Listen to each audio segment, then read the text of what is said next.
video, I'm going to show you how to withdraw money from Dice Dreams. If you find this video helpful, please consider to like this video and subscribe to my channel. In saying that, let's just jump straight into the video. Alright, so Dice Dreams is a popular mobile game that offers engaging gameplay with in-game rewards like coins and gems.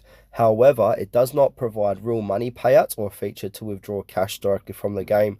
But that said, you can potentially earn real money by playing Dice Dreams through third-party platforms that rewards users for completing specific tasks within the game. So here are a couple of options. So the first one is paid work. So by downloading Dice Dreams via the paid work app, you can complete tasks such as reaching a certain level with a set time frame to earn cash rewards. For example, reaching level 5 within 3 days might earn you $150. Scrambly, this platform allows you to earn real cash and gift cards by playing Dice Dreams and other games. By completing in-game objectives, you accumulate points that can be redeemed for rewards. So to withdraw money earned through these platforms, you need to follow their specific redemption processes, which typically involves transferring funds to service like PayPal or converting points into gift cards.